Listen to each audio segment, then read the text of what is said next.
Nous allons vous emmener vivre en immersion Vivatech grâce à notre reporter Arnaud. C'est parti pour le Vivatech Show.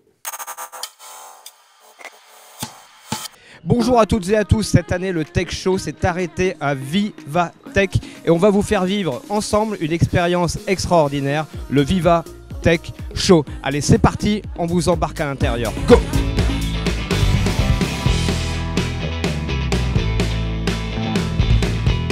Eh bien le Tech Show a trouvé Monsieur Frank Zapata. Moi j'avais ce rêve un petit peu de partager finalement le vol avec le commun des mortels.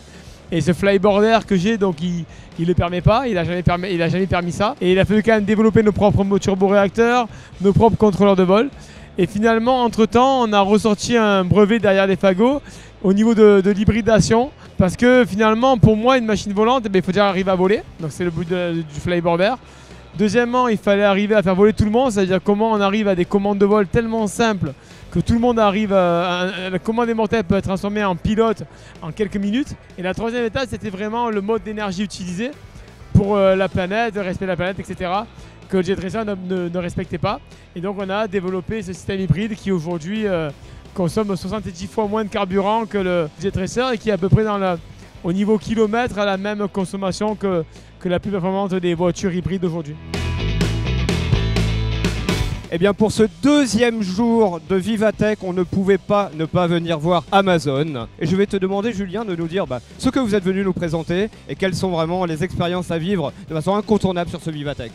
Bonjour, donc je suis Julien Lépine, je suis directeur des architectes solutions chez AWS en France. Donc on est sur le stand Amazon et AWS à Vivatech. On a plusieurs innovations et le thème cette année chez Vivatech c'est le sport. Donc on a même un autre stand dédié au foot.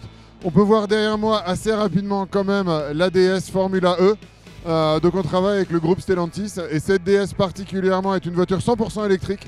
C'est la Formule E et on a la possibilité de découvrir comment on va utiliser le cloud et les données, la data et l'intelligence artificielle pour connecter cette voiture, récupérer les données et donner une meilleure expérience aux fans et aussi aux constructeurs et aux ingénieurs. On a d'autres innovations qui vont être disponibles. Donc on travaille énormément dans l'écosystème des startups et on a une grande communauté. Donc on peut trouver des startups ici dans le monde de la décarbonation, telles que Metron, qui vont venir expliquer comment on aide les grandes entreprises françaises à réduire leur bilan carbone et à améliorer leurs opérations.